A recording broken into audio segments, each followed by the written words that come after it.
दोस्तों, अक्सर हमारे मन में ये सवाल आता है कि फिजिक्स और मैथमेटिक्स में कौन ज़्यादा पावरफुल है, कौन सा सब्जेक्ट ज़्यादा एडवांस है। तो कभी हम ये पाते हैं कि मैथमेटिक्स ज़्यादा पावरफुल है, तो कभी हम ये पाते हैं कि फिजिक्स प्रैक्टिकल केसेस में ज़्यादा एफिशिएंट है। क्योंकि मैथमेटिक्स हमको केवल कैलकुलेशन मॉडल देती है, जबकि फिजिक्स हमको इन कैलकुलेशन मॉडल को प्रैक्टिकल केसेस में अप्लाई करने का एक प्लेटफॉर्म देती है। इसलिए कभी हमको फिजिक्स लीड करती हुई दिखती है, तो कभी हमको मैथमेटिक्स लीड करती हुई दिखती है।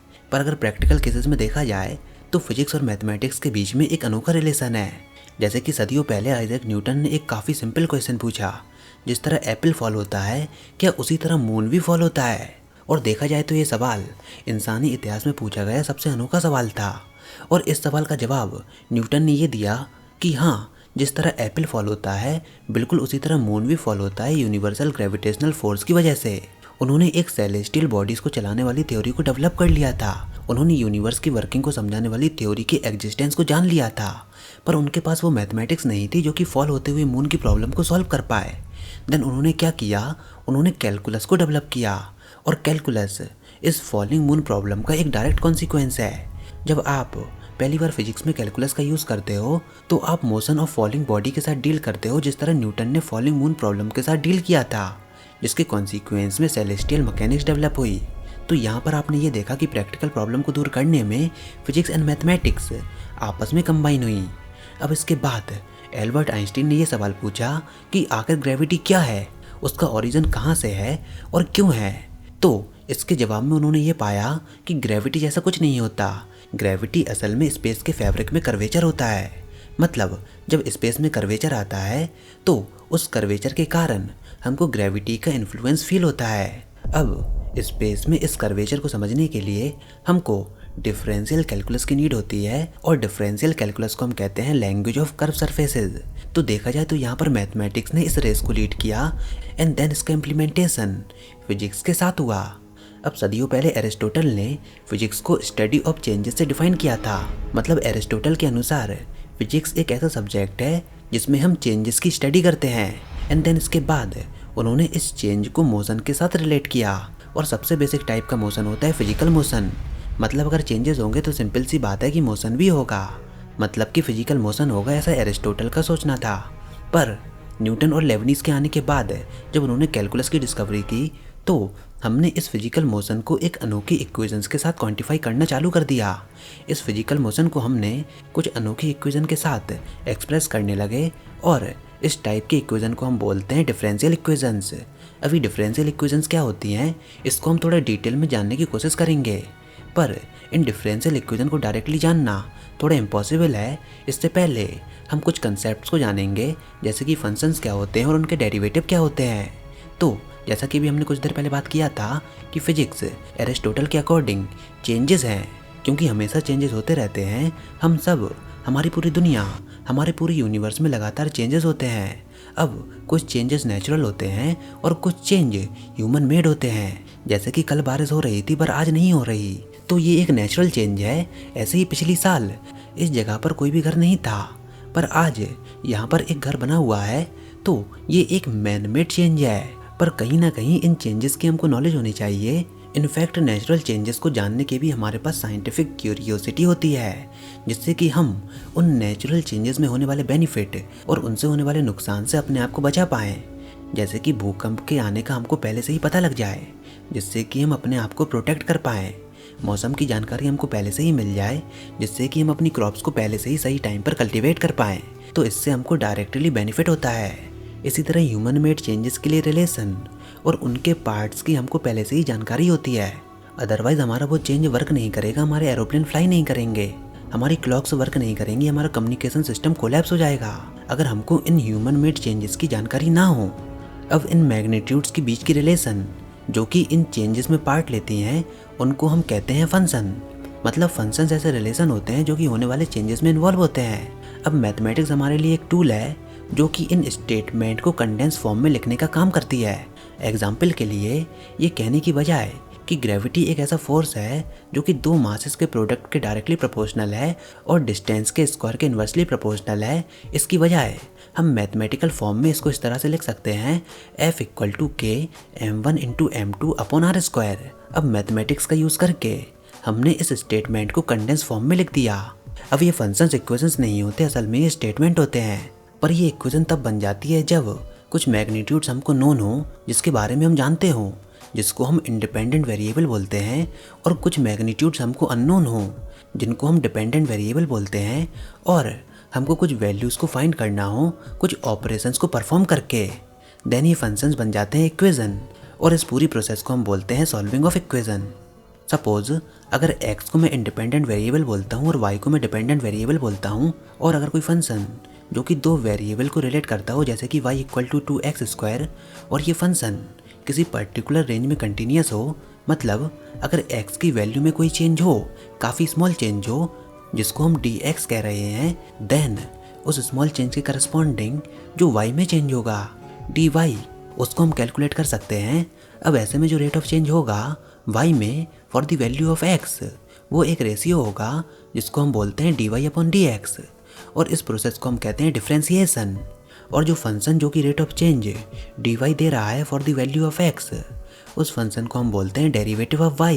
तो अब वैसे तो डेरिवेटिव खुद का भी डेरिवेटिव हो सकता है, इसलिए हम इसको कहते हैं डेरिवेटिव ऑफ द फंक्शन। ये आपको थोड़ा और ज़्यादा कन्फ्यूजिंग लग रहा होगा, बट डिफरेंशिएशन को और ज़्यादा डिटेल में जानने के लिए आप मेरी डिफरेंशिएशन पर वीडियो को देख सकते हो।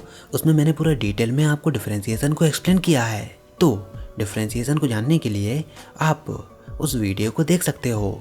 अब काफ़ी सारे फंक्शंस जिनकी हमको ज़रूरत होती है चेंजेस लाने के लिए, जैसा कि हमने पहले बात की थी कि चेंजेस किसी भी प्रकार के हो सकते हैं, तो कई सारे फंक्शन जिनके द्वारा हम चेंजेस लाते हैं किसी सिस्टम में, उन फंक्शन की जानकारी कई बार हमको पहले से नहीं रहती, बट हमको उनके रेट ऑफ चेंज यानी कि उस फंक्शन के डेरिवेटिव की जानकारी होती है, या किसी तरह हम उसके डेरिवेटिव को फाइंड या फिर कैलकुलेट कर लेते हैं। तो मतलब हमको उस फंक्शन की जानकारी तो नहीं रहती, पर कई सारे केसेस में हम उस फंक्शन को उसके डेरिवेटिव के साथ एक्सप्रेस कर लेते हैं एक इक्वेशन के फॉर्म में।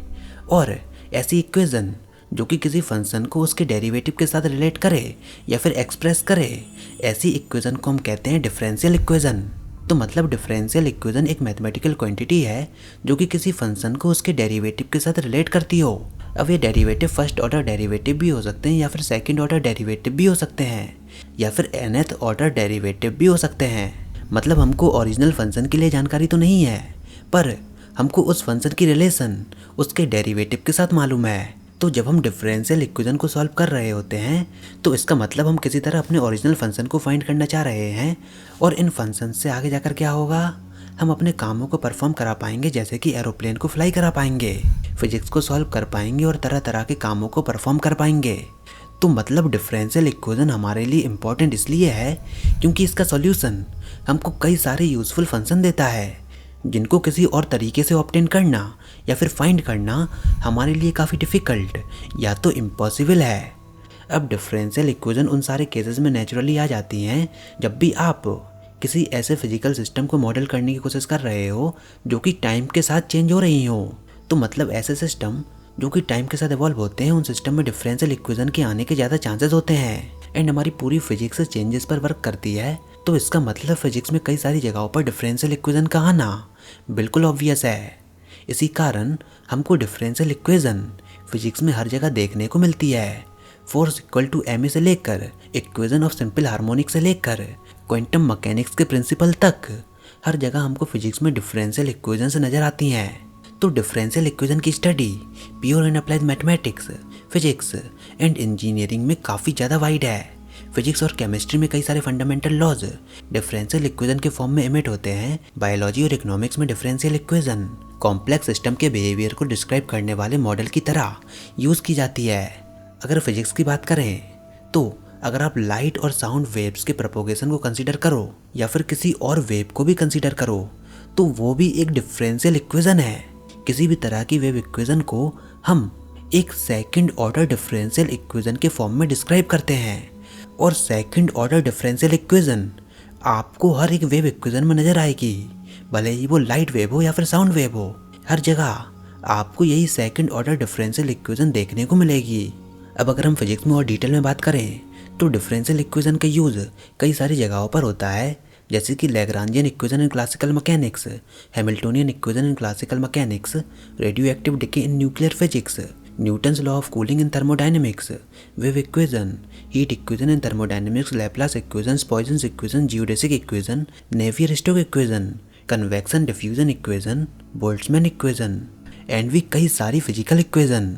तो ये सारी इक्वेशंस कुछ और नहीं बल्कि ये सारी इक्वेशंस हैं डिफरेंशियल इक्वेशन, जिनको आप फिजिक्स में अक्सर देखा करते हो। तो इसी बात से आप इनकी इंपॉर्टेंस का अंदाज़ा लगा सकते हो कि डिफरेंशियल इक्वेशन हमारे लिए कितनी यूज़फुल है। मोस्ट ऑफ द फिजिक्स में हमको डिफरेंशियल इक्वेशन नज़र आती है, भले ही बात करो क्वांटम मैकेनिक्स की, क्लासिकल मैकेनिक्स की, रिलेटिविटी की या फिर पूरी फिजिक्स की। हम पूरी फिजिक्स में मेनली डिफरेंशियल इक्वेशन को सॉल्व करने की कोशिश करते हैं और उनके सॉल्यूशंस को फाइंड करने की कोशिश करते हैं, और इन इक्वेशन के सॉल्यूशन से हम उनके फ्यूचर को प्रिडिक्ट करने की कोशिश करते हैं। इनफैक्ट फ्यूचर ही नहीं बल्कि हम इससे पास्ट को भी प्रिडिक्ट कर सकते हैं सर्टेन इनिशियल कंडीशन या फिर बाउंड्री कंडीशंस का यूज़ करके। तो इन शॉर्ट फिजिक्स में हम डिफरेंशियल इक्वेशन को सॉल्व करने की कोशिश करते हैं एंड देन उससे हम सिस्टम के फ्यूचर या पास्ट को प्रिडिक्ट करते हैं। जैसे कि अभी की यूनिवर्स की एक्सपेंशन रेट को देखकर हम ये अंदाज़ा लगा सकते हैं कि आज से 14 बिलियन साल पहले क्या हुआ होगा। ऐसे ही क्वांटम मैकेनिक्स में हम अलग अलग पोटेंशियल्स की बात करते हैं, तो अलग अलग पोटेंशियल्स में हम सर्टेन बाउंड्री कंडीशंस को अप्लाई करके उन पोटेंशियल्स को सॉल्व करते हैं। इनफैक्ट हमारी श्रोडिंगर इक्वेशन भी एक second order partial differential equation है। ऐसे ही अगर हम आज की मॉडर्न कम्युनिकेशन की बात करें तो आज जिन इक्वेशन पे हमारा मॉडर्न कम्युनिकेशन वर्क कर रहा है वो है मैक्सवेल्स इक्वेशन ऑफ इलेक्ट्रोमैग्नेटिज्म, और ये मैक्सवेल इक्वेशन ऑफ इलेक्ट्रोमैग्नेटिज्म भी डिफरेंशियल इक्वेशंस हैं। इनफैक्ट जनरल रिलेटिविटी में आइंस्टीन की फील्ड इक्वेशन दरअसल 10 पार्शियल डिफरेंशियल इक्वेशन का सेट है। बायोलॉजी, केमिस्ट्री, इकोनॉमिक्स हर जगह डिफरेंशियल इक्वेशन हमको नज़र आती है। तो इन सब बातों से आप डिफरेंशियल इक्वेशन की इंपॉर्टेंस का अंदाज़ा लगा सकते हो। इनफैक्ट हमारे पास डिफरेंशियल इक्वेशन को सॉल्व करने के कई सारे तरीके हैं और इनके सॉल्यूशन को फाइंड करना हमारे लिए सबसे टफ काम है। तो फिलहाल इस वीडियो में मैंने आपको डिफरेंशियल इक्वेशन का केवल ओवरव्यू ही दिया कि आखिर वो हमारे लिए इतनी इंपॉर्टेंट क्यों है, फिजिक्स में इनका कितना ज़्यादा यूज़ है, डिफरेंशियल इक्वेशन का मैथमेटिकल फॉर्म, इनको सॉल्व करने के कई सारे तरीके और ये कितने प्रकार की होती हैं। डिफरेंशियल इक्वेशन की इन डिफरेंट क्लासेस को हम किसी डिफरेंट वीडियो में कवर करेंगे। तो आई होप आपको इस वीडियो से कुछ नया जानने को ज़रूर मिला होगा। अगर आपको ये वीडियो पसंद आई है तो नीचे कमेंट सेक्शन में लिखकर ज़रूर बताइए कि ये वीडियो आपको कैसी लगी। फिलहाल इस वीडियो को लाइक कीजिए, अपने दोस्तों के साथ शेयर कीजिए, और अगर आपने हमारे चैनल अभी तक सब्सक्राइब नहीं किया तो इसको सब्सक्राइब कर लीजिए ताकि आगे आने वाली कोई भी वीडियोस और अपडेट्स आपसे मिस ना हो पाएँ।